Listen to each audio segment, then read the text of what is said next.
जी कैफ 7 आज के लेक्चर का आगाज करते हैं। Lecture number 13। आज जो कंसेप्ट हम स्टडी करने जा रहे हैं वो लर्निंग ऑब्जेक्टिव 4 और 5 चैप्टर 2 के दोनों के दोनों। हाँ, आज घर जाएंगे, घर वाले पूछेंगे कितने कंसेप्ट थे आज। दो सरकार, दो। कौन कौन सा? आर्टिकल और आर्टिकल्स के, दोनों आर्टिकल्स के।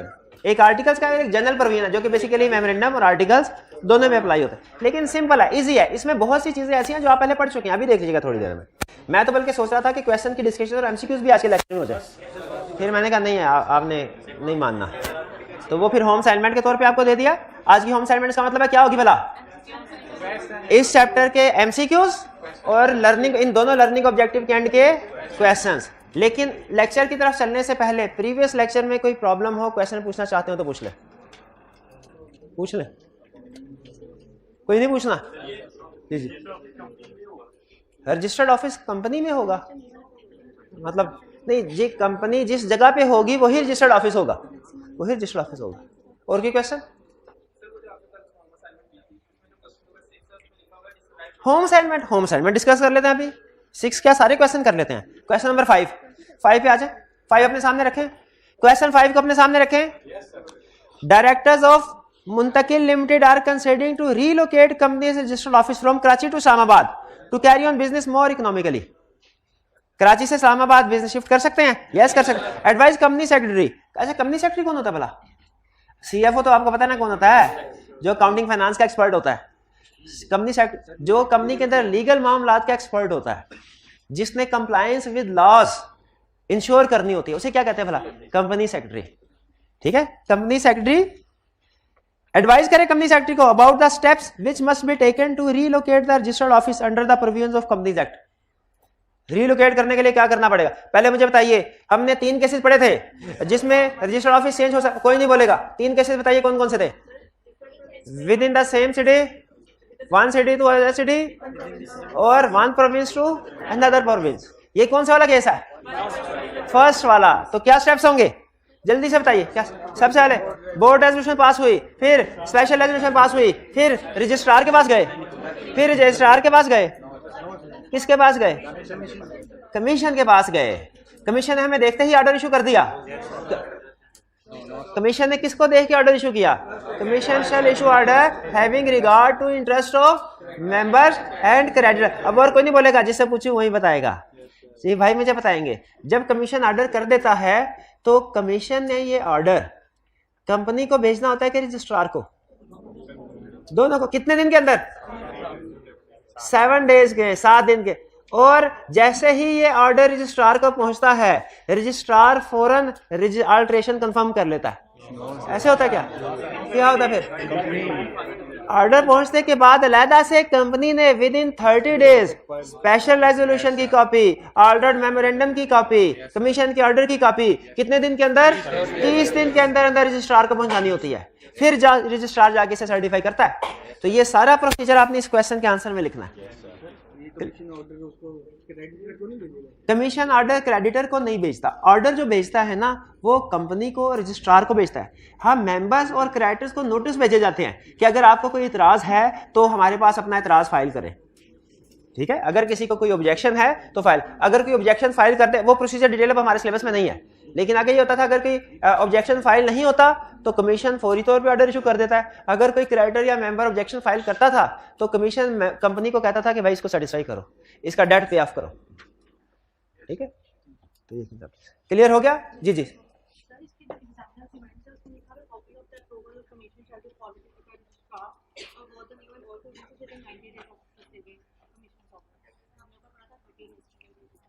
हाँ जी, 30 डेज। अच्छा, बात ऐसा होता है कि एग्जामिनर कमेंट लॉ आपको पता है चेंज हो जाता है।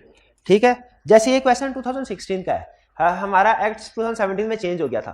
तो वैसे तो एग्जामिनर कमेंट्स को इंक्लूड करते हुए मैं इस चीज का ध्यान रखता हूं कि जो इररेलेवेंट या ऑब्सोलीट कमेंट्स हो गए उसको निकाल दूं, लेकिन मैं भी कभी रह जाए। तो उन्होंने एग्जामिनर कमेंट्स में कहा कि शायद उसने कोई 90 डेज का रेफर किया हुआ है, जबकि हमने 30 डेज का पढ़ा हुआ है। तो ये 30 डेज होगा, 90 डेज नहीं होगा। ये भाई नोट कर लीजिएगा। ठीक है जी। तो सॉल्यूशन, अगर कभी कमेंट्स में और सॉल्यूशन में कंफ्लिक्ट आए ना, आपने मेरे साथ शेयर जरूर करना है, लेकिन ध्यान में रखिएगा के ओवरराइड कौन करेगा? अगर कभी एग्जामिनर कमेंट्स में और हमारे नोट सॉल्यूशन में या नोट्स में कंफ्लिक्ट हुआ तो कौन ओवरराइड करेगा? नोट्स ओवरराइड करेंगे, ठीक है जी। लेकिन आपने कंफ्लिक्ट मेरे साथ शेयर कर देना, हो सकता है मे भी वो कोई ऐसी चीज हो जो आपके साथ शेयर करना जरूरी हो, तो मैं शेयर कर दिया करूंगा। और की क्वेश्चन, शाबाश। इसका मतलब आप एग्जामिनर कमेंट्स पढ़ रहे हैं, यही मैं चाह रहा, इसी मकसद के लिए एग्जामिनर कमेंट्स इंक्लूड किए थे, वरना अलग से जब आपसे कहा जाता था तो एग्जामिनर कमेंट्स आप नहीं पढ़ते थे, ठीक है। हाँ मुश्किल होता था, चले कोई नहीं, अब आसान हो गया, आप कर लीजिएगा, ठीक है, करेंगे ना आप, शाबाश। और कोई क्वेश्चन? चलिए अगले क्वेश्चन की तरफ चलते हैं। Next question 6, describe the provisions contained in companies act 2017 relating to principal line of business of a company. इसमें नोट कीजिए, कह रहा है डिस्क्राइब द प्रोविजंस कंटेन्ड, ये तो नहीं उसने कहा डिफाइन करे प्रिंसिपल लाइन ऑफ बिजनेस। अच्छा, डेफिनेशन भी है, ये नहीं पूछा उसने। प्रिंसिपल लाइन ऑफ बिजनेस की अल्टरेशन का तरीकाकार है, ये भी नहीं पूछा उसने। उसने कहा प्रोविजंस, तो प्रोविजंस का मतलब क्या होता है? सब कुछ बता दो। प्रोविजंस का मतलब क्या है? प्रिंसिपल लाइन ऑफ बिजनेस के बारे में जो कुछ जानते हो वो सब कुछ बता दो। और ये भाई मुझे बताएंगे हैरानी से जो मेरी तरफ देख रहे हैं, प्रिंसिपल लाइन ऑफ बिजनेस के बारे में आप क्या कुछ जानते हैं? हाँ जी, कोई भी principal line of business adopt किया जा सकता है, स्वयं प्रोहिबिटेड और रिस्ट्रिक्टेड के, शाबाश। और प्रिंसिपल लाइन ऑफ बिजनेस की डेफिनेशन आएगी, आएगी किस विषय में? अल्टरेशन का तरीकाकार आएगा। डेफिनेशन बता दे मेरे भाई। Substantial assets are held, or substantial revenue is earned, whichever is higher. Principal line of business की अल्टरेशन करनी है, मेरा भाई मुझे बताएगा अल्टरेशन कैसे होगी। मेरा ख्याल है बोर्ड रेजोल्यूशन पास करेंगे, खत्म, अल्टरेशन होगी। आपका क्या ख्याल है जी? स्पेशल रेजोल्यूशन भी पास करनी होगी, और 30 डेज में क्या करना होगा? 30 डेज में क्या करना होगा? 29 दिनों में क्या करना होगा? क्या करना होगा? रिवीजन नहीं, 29 दिनों में रिवीजन नहीं हो पाते। 29 दिनों में तो पेंडिंग लेक्चर ही कवर होते हैं, बल्कि वो भी नहीं होते बाजू का। 29 दिनों की बात नहीं कर रहा, इन 30 दिनों में स्पेशल रेजोल्यूशन पास करने के बाद के 30 दिनों में क्या करना है? रोजे रमजान होना और रोजे रख लेने हैं, चाहे ईद आ जाए उनमें। क्या स्पेशल रेजोल्यूशन पास, जब कभी मेमोरेंडम और आर्टिकल में अल्टरेशन हो तो जनरल रूल है ना, तो क्या करना होता है स्पेशल रेजोल्यूशन के बाद 30 दिन में? Altered memorandum of association registrar के बाद सबमिट करवाना होता है, और फिर उसके बाद रजिस्ट्रार सर्टिफाई करता है, जो कि कंक्लूसिव एविडेंस होता है, इस बात का सबूत होता है क्या कि अल्टरेशन हो गई है, पूरी रजिस्टर्ड हो गई है। ये था क्वेश्चन 6, क्लियर हो गया ये। Question 7, in the annual general meeting of, ये जनरल मीटिंग क्या होती है? ये जनरल मीटिंग, अच्छा साथ ही इधर उधर देखना शुरू कर, सर पूछना ले मेरे से, भाई आप बताओ जनरल मीटिंग क्या? नहीं पता किसको? ये कल समझाया भी नहीं था। ये तो पुरानी बात है। हाँ, मेंबर्स की मीटिंग को जनरल मीटिंग कहते हैं, ऐसे बोलो ना, मेंबर्स की मीटिंग को जनरल मीटिंग कहते हैं। डायरेक्टर्स की मीटिंग को क्या कहते हैं? मेंबर्स की मीटिंग की कितनी टाइप्स हैं? 3। एक जो जिंदगी में एक दफा ही होती है, एक वो जो कभी कभार होती है, और एक जो हर साल होती है।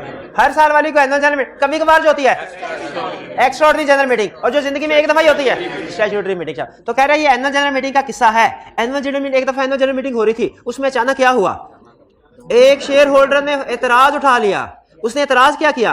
उसने कहा to the shifting of registered office of Multan to Lahore without obtaining confirmation from the commission. सारे शेयर होल्डर बैठे थे, सारे डायरेक्टर्स बैठे थे। उसने कहा बेवकूफो, तुम एक बड़ी गलती कर बैठे हो। क्या तुमने मुल्तान से लाहौर रजिस्टर्ड ऑफिस शिफ्ट तो कर लिया है, कमीशन से इजाजत ली ही नहीं है। Explain whether the objection is valid. क्या ये ऑब्जेक्शन वैलिड है? क्यों वैलिड नहीं है? क्योंकि सेम प्रोविंस में कमीशन की अप्रूवल की जरूरत, क्योंकि मेमोरेंडम की अल्टरेशन की भी जरूरत नहीं है, ठीक है। इसमें तो स्पेशल रेजोल्यूशन भी पास करने की जरूरत कोई नहीं बोलेगा नहीं थी।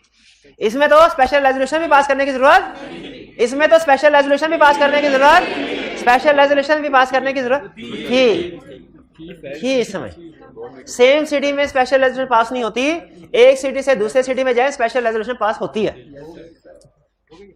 यही शेयर होल्डर था जो मीटिंग में बैठा, यही था। क्वेश्चन 8 तो हमने कर लिया हुआ था ना, कल इसको डिस्कस करने की जरूरत नहीं है। चलिए ये क्वेश्चन हो गए क्लोज। अब करते हैं हम मेमोरेंडम। अच्छा चैप्टर की तरफ चलें, स्टार्ट करें। हमने स्टडी किया था चैप्टर में दो चीजें डॉक्यूमेंट डिस्कस करनी थी, memorandum of association, articles of association. Memorandum of association में कौन कौन सी चीजें होती हैं भाई, क्या ढूंढ रहे हैं बताइए। मेमोरेंडम ऑफ एसोसिएशन में कौन कौन सी चीजें लिखी होती है, क्लॉजेस बताइए। देखिए वो बोलेंगे आपने पूरे करते जाना है, और अब देखना कि डंडी ना मारे, ये एक क्लास दो दफा बोलेंगे, देखिएगा। बताएं, शाबाश। Name clause, registered office clause, principal and business class,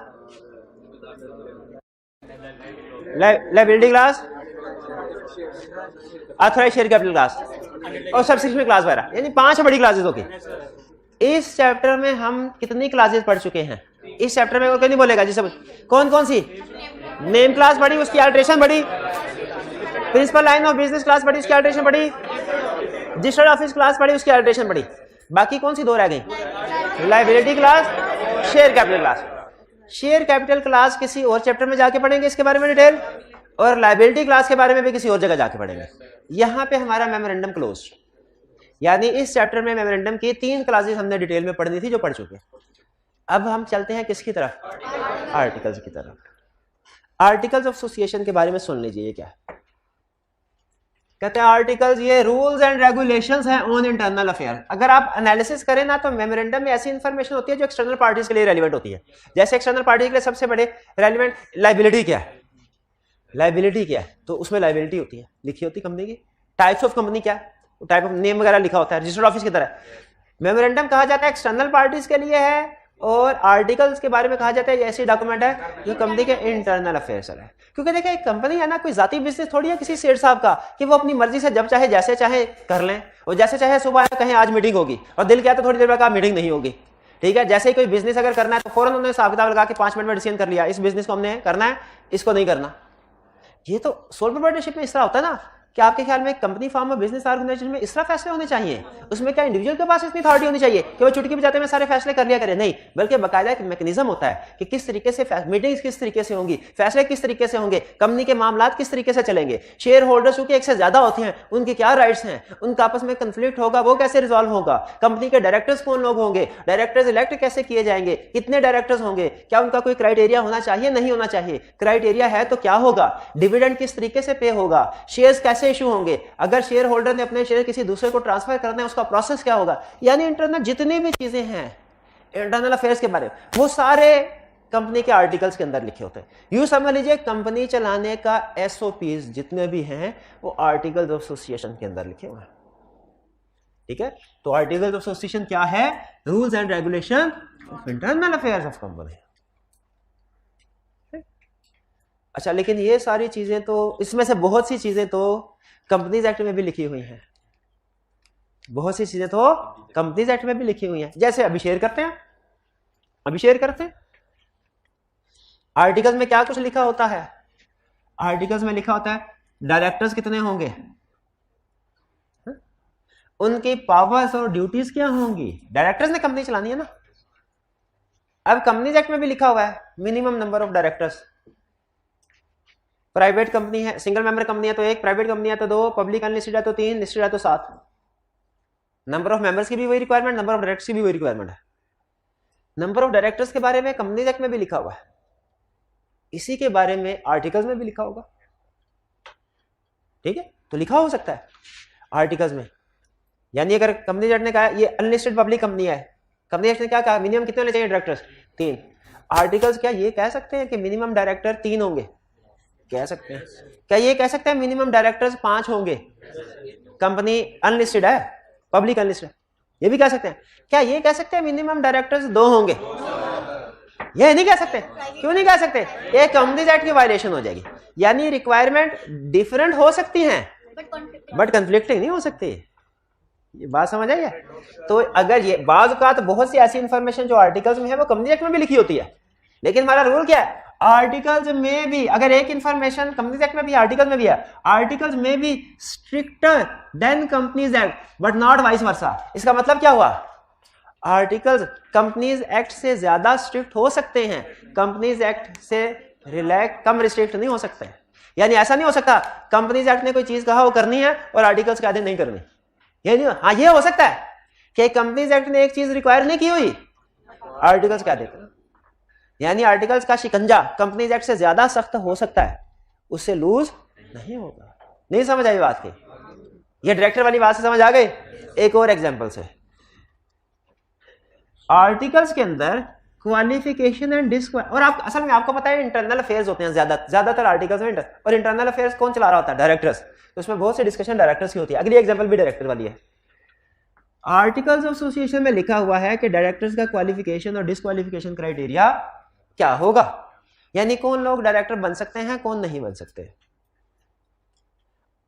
क्या अगर इसमें कंपनीज एक्ट में 10 चीजें लिखी गई हैं, कंपनीज एक्ट में कितनी 10 चीजें लिखी गई हैं कि ये पूरी करना जरूरी है डायरेक्टर बनने के लिए, आर्टिकल 11 कर सकते हैं?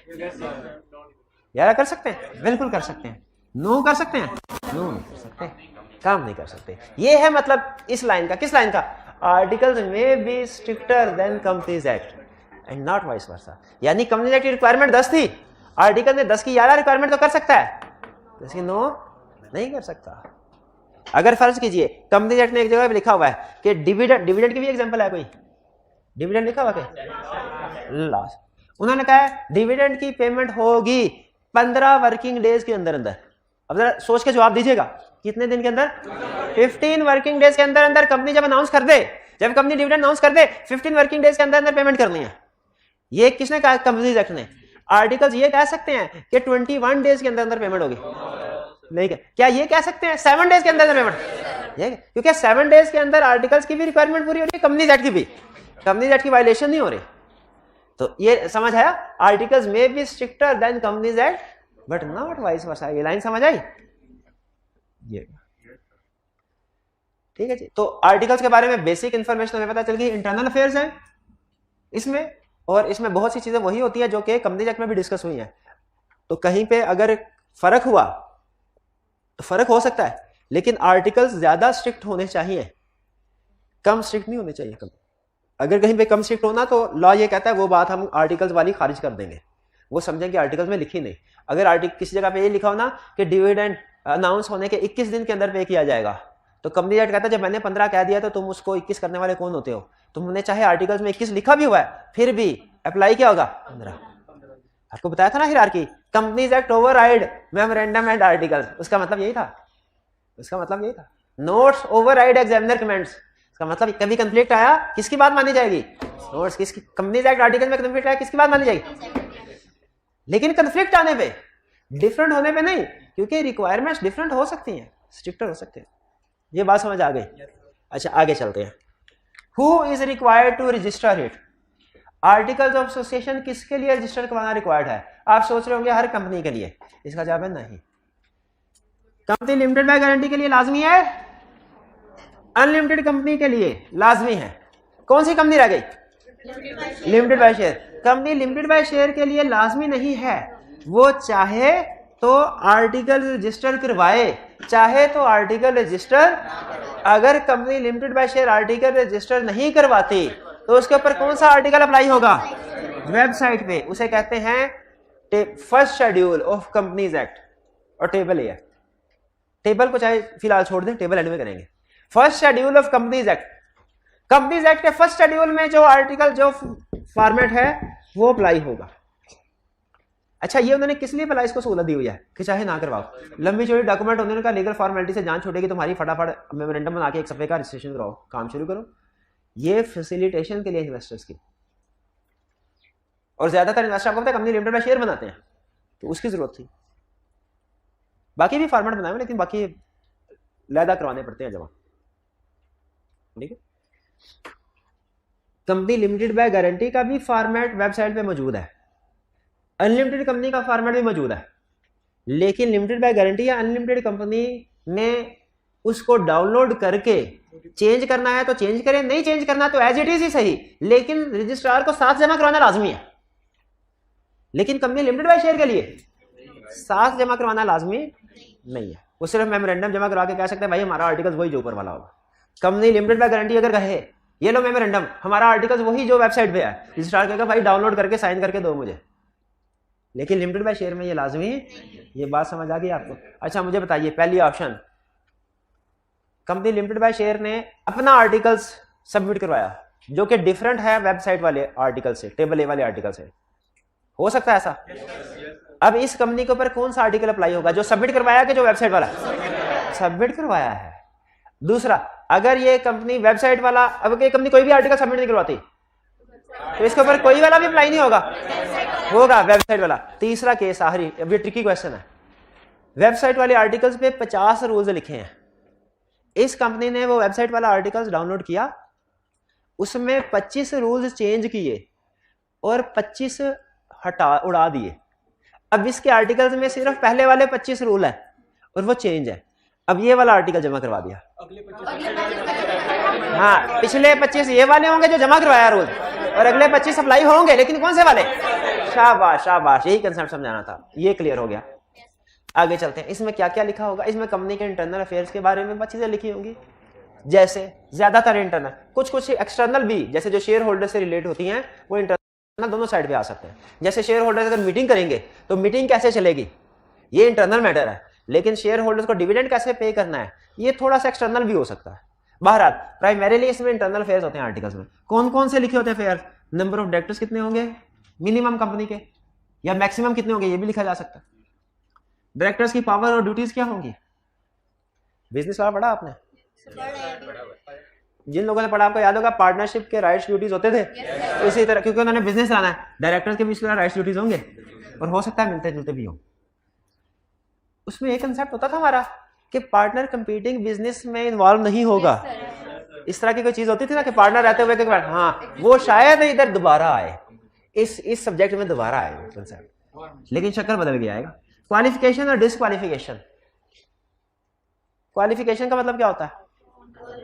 डायरेक्टर बनने के लिए अहलिया नहीं अहलियत, अहलियत का है एंड में। क्वालिफिकेशन का मतलब है वो चीजें जो होना जरूरी हैं, और डिसक्वालिफिकेशन का मतलब क्या है? वो चीजें जो ना होना जरूरी हैं। क्वालिफिकेशन का मतलब क्या है? वो चीजें जो होना जरूरी, डिसक्वालिफिकेशन ना होना जरूरी है। तो क्या चीजें होना या ना होना ये लिखा होगा आर्टिकल्स में डायरेक्टर बनने के लिए। फिर अल्टरेशन इन शेयर कैपिटल। शेयर कैपिटल में अल्टरेशन हो सकती है, अभी हमने पढ़ा नहीं, लेकिन क्या शेयर कैपिटल में अल्टरेशन हो सकती है? उसका प्रोसीजर क्या होगा? पढ़ेंगे, आर्टिकल्स में भी लिखा हुआ, कंपनी लॉ में भी लिखा हुआ, कंपनी एक्ट में भी लिखा हुआ, आर्टिकल्स में भी लिखा हुआ। अल्टरेशन इन शेयर कैपिटल। क्लास में कोई ऐसा स्टूडेंट है जो बगैर पढ़े मुझे बता सके कि अल्टरेशन इन शेयर कैपिटल का प्रोसीजर क्या होगा? बोर्ड रेजोल्यूशन, शाबाश। स्पेशल रेजोल्यूशन, बेहतरीन। रजिस्ट्रार के पास जाके सबमिट कराएं, यही प्रोसीजर है, यही प्रोसीजर है। बिल्कुल बिल्कुल बिल्कुल बिल्कुल। इनाम फिर कभी आगे। Rights of various classes of, अजीब बात है, कंपनी के शेयर कैपिटल कितना होगा, उसके शेयर्स कितने होंगे, ये कहां लिखा होता है? मेमोरेंडम में। आप ये एग्री करते हैं हर शेयर के साथ कुछ राइट्स या लायबिलिटीज होती हैं? क्या राइट्स या लायबिलिटीज होती है बताइए? क्या राइट्स है? एक शेयर के साथ क्या लायबिलिटी हो? एक लायबिलिटी बता दे, एक राइट बता दे तो मैं मान जाऊं इंशाल्लाह इस दफा पास, अगर ये स्टूडेंट बता दे मुझे एक शेयर के साथ क्या लायबिलिटी होती है, एक एग्जांपल वो दे दे, क्या राइट होते हैं, एक एग्जांपल वो दे दे। आपने अभी कहा, अब खुद ही आपने कहा है कि शेयर के साथ राइट्स होते हैं और लायबिलिटीज होते हैं। आप बता दें इंशाल्लाह, बता दिया तो इस दफा पास। हाँ हिम्मत करें, शाबाश। राइट टू रिसीव डिविडेंड, शाबाश, बेहतरीन। Right to receive notice general, right to attend general meeting, voting rights. Liability क्या हो सकती है? Unpaid amount of share held if any, अगर पार्टली पेड हो। बेहतरीन। अच्छा मुझे ये बताएं, शेयर जो हैं उनके बारे में कितने शेयर है, क्या फेस वैल्यू है, ये मेमोरेंडम में लिखा होगा, लेकिन उन शेयर के साथ राइट्स क्या जुड़े हुए हैं? Rights of share holder. लेकिन यहाँ पे एक अजीब लफ्ज लिखा हुआ है, क्लासेस ऑफ शेयर। इसका क्या मतलब है? Different kind and classes of share से क्या मतलब है? ये थोड़ा सा प्रेफरेंस अलॉट, ये थोड़ा सा एडवांस कंसेप्ट है, अभी इसकी तरफ नहीं जा रहे, जब रेलिवेंट चैप्टर आएगा तब पढ़ेंगे। लेकिन ये ज़हन में रखिएगा कि जितने भी शेयर होल्डर हैं उनके जितने भी राइट्स हैं कहाँ लिखे होंगे? अच्छा एक और बात, वैसे मेरे ज़हन में क्वेश्चन आ गया आई कैप का, जल्दी से जवाब देना है। कंपनी एक्ट में लिखा हुआ है हर शेयर होल्डर का ये राइट है कि वो वोट कास्ट कर सकता मीटिंग में। कंपनी ने रेजोल्यूशन पास की, आर्टिकल्स में ये लिख दिया कि कुछ शेयर होल्डर्स हैं इनके पास वोटिंग राइट्स नहीं है, बाद में पहले शेयर इशू कर दिए और बाद में ये लिख दिया इनके वोटिंग राइट्स नहीं है। फर्क आ गया? अब बताइए किसकी बात मानी जाएगी? कंपनी एक्ट में उनका वोटिंग राइट्स हैं। क्या ऐसे शेयर होल्डर्स को मीटिंग में वोट कास्ट करने से रोका जा सकता है? नहीं रोका जा सकता। शाबाश। आगे वोटिंग एंड प्रॉक्सी। वोटिंग का मतलब क्या है? वोट कास्ट करेंगे, वोट कास्ट करेंगे। वोटिंग का प्रोसीजर क्या होगा? क्या वोटिंग का प्रोसीजर वही होगा जो नेशनल असेंबली में होता है, जो सेनेट में होता है? ठीक है। क्या जो भी फैसला चेयरमैन कर दे उसको चैलेंज किया जा सकता है? ये सारी बातें यहां पे लिखी होंगी इस टॉपिक में। और अहम चीज, अगर एक एमएनए की तबीयत खराब है उसकी जगह उसका हमसाया आके वोट कास्ट कर सकता है? कर सकता है? मेरा नहीं ख्याल कर सकता है। एमएनए के केस में नहीं कर सकता, लेकिन क्या एक मेंबर के केस में? ये मुझे नहीं पता, ये लिखा हुआ है आर्टिकल्स के अंदर, लिखा होगा। हो भी सकता है, नहीं भी हो सकता। हाँ, लेकिन याद आ गया वो प्रॉक्सी वाली बात थी स्पेशल रेजोल्यूशन में। इसका मतलब है हाँ, सही कंसेप्ट लिंक कर दिया आपने कि प्रॉक्सी भी वोट कास्ट, लेकिन क्या इसकी कुछ कंडीशंस होंगी? इसको साइन करके कोई डॉक्यूमेंट दिया हो, इसने कम से कम 2 दिन पहले डॉक्यूमेंट सबमिट करवा दिया हो, उसका वो कंडीशन सारी कहाँ लिखी होंगी? आर्टिकल्स में। आर्टिकल्स में प्रॉक्सी वाले सेक्शन में। मुझे ये बताइए कि क्या एक प्राइवेट कंपनी के मेंबर शेयर को ट्रांसफर कर सकते हैं किसी दूसरे?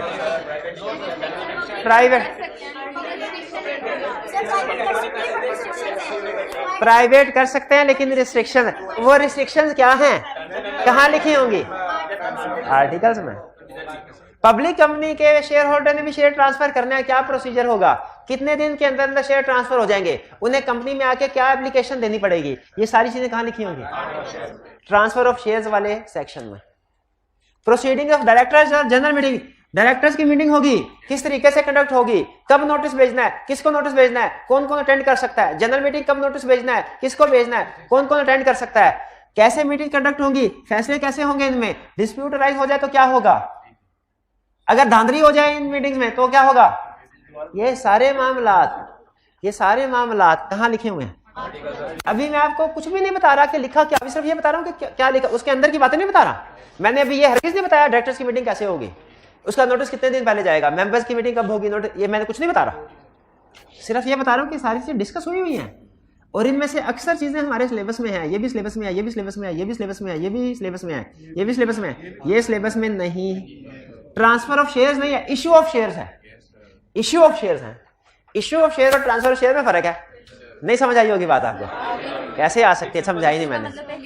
इशू का मतलब पहली दफा, शाबाश। ट्रांसफर का मतलब, इशू का मतलब कंपनी टू शेयर होल्डर और ट्रांसफर का मतलब share holder to share holder. शाबाश शाबाश। स्टॉक एक्सचेंज में एक कंपनी से अकाउंट्स, कंपनी अपने accounts, financial statements, annual accounts भी कहते हैं, पुराना नाम इसका होता था एनुअल अकाउंट्स, नया नाम इसका क्या है? Financial statement. कंपनी अपनी फाइनेंशियल स्टेटमेंट बनाएगी, कितने अरसे बाद बनती है? हर साल बाद बनती है, 6 महीने बाद भी बनती है, पता है, 3 महीने बाद भी बनती है, हर महीने बाद नहीं बनती, रिक्वायर्ड नहीं है, रिक्वायर्ड नहीं। अब वही थी चला रहे हैं। तो ये फाइनेंशियल स्टेटमेंट कब बनेगी, किसको सबमिट करवानी है, ये सारी बुक्स ऑफ अकाउंट्स क्या होंगी, जनरल लेजर, सील, कंपनी की स्टैंप वगैरह, इसके बारे में सारी इंफॉर्मेशन इन सेक्शन में। वाइंडिंग अप पूरा चैप्टर। अब अगली बात ही बोले जो मैं कहता था, आगे चल के बढ़ेंगे, आगे चलते। लास्ट चैप्टर है कंपनी की जिंदगी का भी लास्ट चैप्टर है और हमारे कंपनी लॉ का भी लास्ट चैप्टर है, वाइंडिंग अप। इसके बाद कंपनी भी खत्म और इसके बाद हमारा सिलेबस भी खत्म। लेकिन वाइंडिंग अप कैसे कैसे हो सकती है, कौन अप्लाई कर सकता है, ये सारी बातें वाइंडिंग अप वाले सेक्शन में डिस्कस। और good news, dividend, reserve, indemnity, ये याद कर लें, इंडेमनिटी सिर्फ याद कर लें, रिजर्व भी याद कर लें, डिविडेंड अहम चीज है। नहीं ये बगैर सोचे समझे याद कर लें, बाकी सारी सोच समझ के चीजें। देखिए एक एक एग्जांपल आपको डिटेल में बता रहा हूं ना, तो इंडेमनिटी नहीं बताया, रिजर्व नहीं बताया, तो इसकी कोई हिकमत होगी? या ये भी हो सकता है कि मुझे ये याद ना हो, जो भी समझे, लेकिन ये तो याद कर लेने। डिविडेंड, डिविडेंड का मतलब क्या, डिविडेंड कब पे करना है, कैसे पे करना है, किसको पे करना है। डिविडेंड में क्या पढ़ेंगे हम, कब पे करना है, किसको पे करना है, कैसे पे करना है। ठीक है, आपके ध्यान में आ रहा होगा सर ये तो हमें पता है, साल बाद पे करना है, शेयर होल्डर को पे करना है और कैश में पे करना है, लेकिन कहानी इतनी आसान नहीं होती। हाँ जी समझ, आर्टिकल बन गया, सॉफ्ट कॉपी में बनेगा, हार्ड में, प्रिंटेड फॉर्म में, साइन करेगा कोई? कौन साइन करेगा? सब्सक्राइबर साइन करे। सब्सक्राइबर जब साइन करते हैं तो फिर उनके साथ कोई विटनेस भी साइन करता है। सब्सक्राइबर जब साइन करते हैं तो अपने नाम के साथ कोई इंफॉर्मेशन लिखते हैं, क्या लिखते हैं?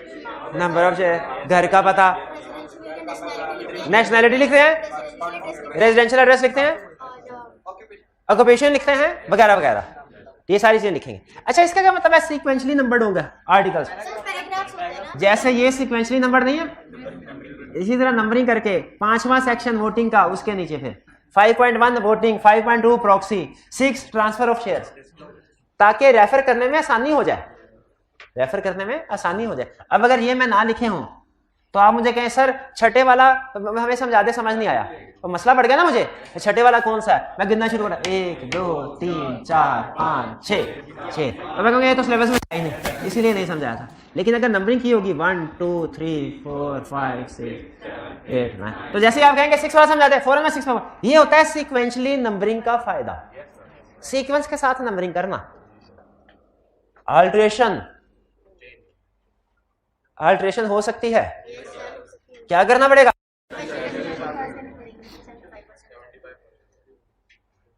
Three fourth majority of affected class. अच्छा बताइए पहली रिक्वायरमेंट में और दूसरी में फर्क है कोई? हाँ ये जरा देखिएगा, आर्टिकल्स की हर चेंज में शेयर होल्डर के राइट्स इफेक्ट नहीं होंगे। अगर आर्टिकल्स में ये चेंज कर ले हैं, ये चेंज कर ले, ये कर ले, तो कोई प्रॉब्लम नहीं है, लेकिन अगर आर्टिकल्स में इस वाली क्लास को चेंज करें ना, राइट्स इफेक्ट हो सकते हैं। अच्छा फर्क कीजिए, कंपनी के हैं 2 तरह के शेयर होल्डर, एक है क्लास ए, एक है क्लास बी। जरा गौर से अटेंटिव होके, एक क्लास ए, एक क्लास बी। क्लास ए में शेयर होल्डर्स हैं 80, क्लास बी में शेयर होल्डर्स हैं 20। क्लास, अब जब स्पेशल रेजोल्यूशन पास करनी है ना, ये इज इक्वल टू 100 हो गए। जब स्पेशल रेजोल्यूशन पास करनी है तो ये इकट्ठे होंगे और दोनों मिला के 100 में से 75 ने ओके कर दिया, स्पेशल रेजोल्यूशन पास। ये एग्री करते हैं इससे? अच्छा आप जरा कहानी सुनिए, इन वाले शेयर होल्डर्स ने कहा, इन वाले शेयर होल्डर्स की तो ऐसी की तैसी, आल्टर किया आर्टिकल्स को, उसमें लिखा शेयर होल्डर्स राइट्स वाले सेक्शन को चेंज किया। उन्होंने कहा क्लास ए के शेयर होल्डर के राइट्स होंगे ज्यादा और क्लास बी के शेयर होल्डर्स को डिविडेंड मिलेगा 0। क्लास ए के शेयर होल्डर्स को डिविडेंड मिलेगा ज्यादा, क्लास बी के शेयर होल्डर्स को डिविडेंड मिलेगा 0। इनका राइट्स इफेक्ट हुआ कि नहीं हुआ? क्या आर्टिकल्स में अल्टरेशन हो सकती है? उसके लिए स्पेशल रेजोल्यूशन चाहिए। 80 के 80 मेंबर्स ने यस का वोट दिया और बी में 20 के 20 ने नो का वोट दिया। बताइए स्पेशल रेजोल्यूशन पास होगी कि नहीं? जवाब गलत है, स्पेशल रेजोल्यूशन पास हो जाएगी, क्योंकि बाय डेफिनेशन स्पेशल रेजोल्यूशन क्या है? 3/4 मेजोरिटी के साथ। तो क्या ये 80 टोटल का 3/4 मेजोरिटी नहीं बनती? 3/4 मेजोरिटी बनती है, स्पेशल रेजोल्यूशन पास हो जाएगी। लेकिन लॉ कहता है नहीं, हम मिनॉरिटी शेयर होल्डर के साथ ज्यादती नहीं, इसीलिए उसने कहा स्पेशल रेजोल्यूशन तो पास हो गई, लेकिन जब कभी आर्टिकल्स में अल्टरेशन ऐसी हो जो किसी अफेक्टेड क्लास के राइट्स को अफेक्ट कर रही हो, जब कभी आर्टिकल्स में अल्टरेशन ऐसी हो जो किसी अफेक्टेड क्लास के राइट्स को अफेक्ट कर रही हो, तो स्पेशल रेजोल्यूशन के साथ एक काम और करना है, क्या? इफेक्टेड क्लास के 3/4 मेजोरिटी की अप्रूवल भी लेनी है। यानी इसमें स्पेशल रेजोल्यूशन पास होने से सिर्फ काम नहीं बनेगा, स्पेशल रेजोल्यूशन पास हो गई, ये नहीं कि नहीं पास हुई, हो गई, लेकिन काम नहीं बनेगा। दूसरी शर्त भी है, क्या? इफेक्टेड क्लास, और इसमें इफेक्टेड क्लास में बी के भी 3/4 यानी 15 मेंबर्स यस करेंगे तो रेजोल्यूशन पास होगी, वरना नहीं। खुद बताइए ये इफेक्टेड क्लास वाली फेयर कंडीशन है कि नहीं? ये मिनॉरिटी शेयर होल्डर के साथ ज्यादती होने से बचाती है कि नहीं? और आप अक्सर एग्जाम में भूल जाते हैं इसको लिखना। वो कहते हैं आर्टिकल्स में अल्टरेशन कैसे होगी, आप कहते हैं स्पेशल रेजोल्यूशन, रजिस्ट्रार 30 दिन, अल्टर्ड मेमोरेंडम, कहानी खत्म। फिर वो एग्जामिनर कमेंट्स में कहता है अफेक्टेड क्लास किधर गई। आप क्या लिखते हैं एग्जाम में जब वो कहता है आर्टिकल्स में अल्टरेशन कैसे होगी, आप क्या लिखते हैं? आप कहते हैं special resolution registrar Altered memorandum 30 दिन। और फिर एग्जामिनर कमेंट्स में क्या कहता है अफेक्टेड क्लास किधर गई। अफेक्टेड क्लास जरूर लिखना है, अफेक्टेड क्लास इफ। अच्छा एक स्टूडेंट कहने लगा सर एग्जाम में क्वेश्चन आया था आर्टिकल्स में अल्टरेशन का तरीकाकार क्या है, इसमें कहां लिखा हुआ था कि शेयर होल्डर के राइट्स वेरी हो रहे हैं, इसमें कहां लिखा था कि किसी क्लास के राइट्स अफेक्ट हो रहे हैं। उसने तो लिखा हुआ है कि आर्टिकल्स में कोई भी अल्टरेशन हो रही है, तो हो सकता है ये हो सकता है ये हो। तो आप क्यों कहते हैं कि हमने हमेशा ये वाली लाइन अफेक्टेड क्लास वाली जरूर लिखनी है? इसलिए कि हो सकता है ये हो सकता है ये हो, लेकिन हो सकता है ये हो।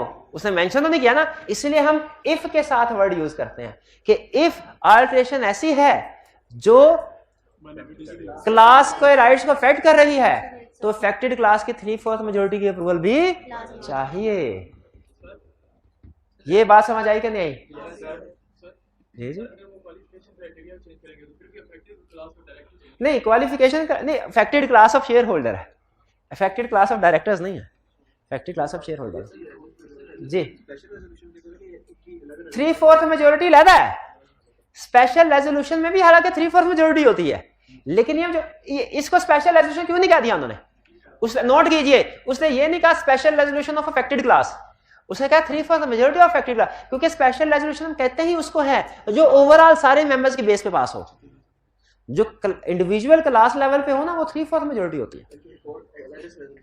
हाँ, यानी कि ओवरऑल स्पेशल रेजोल्यूशन पास होने के बाद एक और अलहदा से रेजोल्यूशन पास होगी जिसमें सिर्फ वही लोग वोट कास्ट करेंगे जिनका राइट्स अफेक्ट हो रहा है।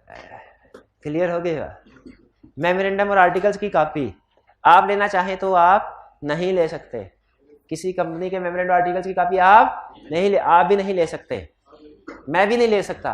क्यों नहीं ले सकता? क्योंकि सिर्फ एक मेंबर ही मेमोरेंडम और आर्टिकल्स की कॉपी ले सकता है, और वो भी फीस पे करने के बाद, फोटो कॉपी करो फीस पे, और वो भी इमीडिएटली नहीं मिलेगी, विद इन 14 डेज मिलेगी।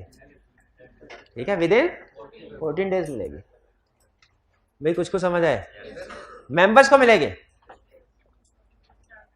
प्रेस्क्राइब पैसे लेने के बाद और 14 दिन के।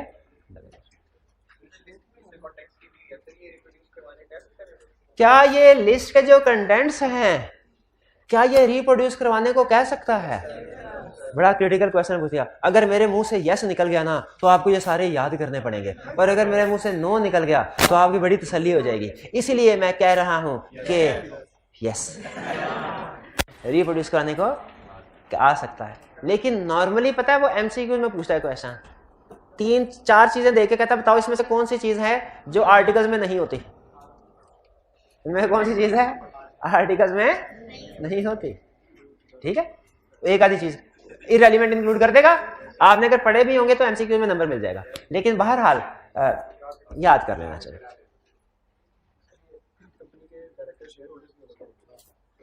एक्चुअल ओवरराइड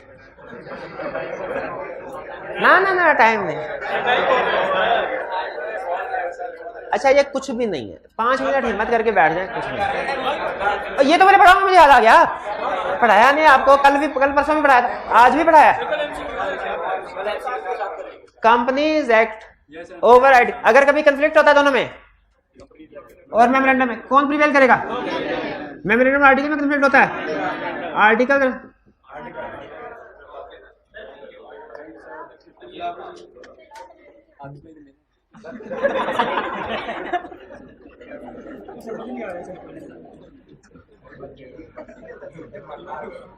पांच। अच्छा मैं ये नहीं, जल्दी 5 मिनट का काम है।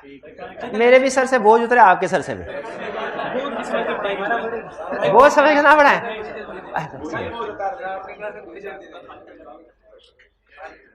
मेमोरेंडम पे साइन करते हैं लोग, उनका आपस में क्या रिश्ता, बाइंड हो जाते हैं एक दूसरे के साथ नहीं, कंपनी के साथ बाइंड हो जाते हैं। क्या कि जो कंपनी के मेमोरेंडम में लिखा है, जो इसके आर्टिकल्स में लिखा है, हम हमेशा कंपनी इसी के मुताबिक चलाएंगे, इसी के मुताबिक जिंदगी गुजारेंगे, कॉर्पोरेट लाइफ। अच्छा अगर कभी मेमोरेंडम रजिस्टर्ड हो जाए तो जो सब्सक्राइबर्स होते हैं, अच्छा मेमोरेंडम रजिस्टर ना हो, अगर सब्सक्राइबर ने पैसे देने होते हैं, जिन्होंने कहा था साइन करते हुए मैं इतने शेयर लूंगा, नाम क्या लिखा था, सब्सक्राइबर ने शेयर लेने हैं, अगर नहीं, लेकिन अगर मेमोरेंडम रजिस्टर हो जाए तो फिर तो उन्हें शेयर खरीदने पड़ेंगे ना। कितने अरसे में? कमीशन जितना अर्सा कह दे, कमीशन कहे 30 दिन में, तो फिर इसका मतलब है अगर मेमोरेंडम रजिस्टर हो गया तो 30 दिन के अंदर सब्सक्राइबर को पैसे अदा करने पड़ेंगे। सब्सक्राइबर को क्यों पैसे अदा करने पड़ेंगे? और भाई उन्होंने कहा था कि हम शेयर खरीदेंगे, तो कंपनी बन गई तो शेयर खरीदो। कितने अरसे में? जितने में कमीशन कहे। कैश में पैसे दें, चेक दें, ड्राफ्ट दें, जैसे कमीशन कहे। शाबाश शाबाश शाबाश शाबाश। और अगर पैसे ना दिए लेवल 1 की पेनल्टी भी होगी।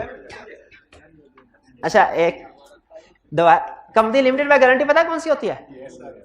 कंपनी लिमिटेड बाय गारंटी जिसमें सारे मेंबर्स एक एग्री करते हैं।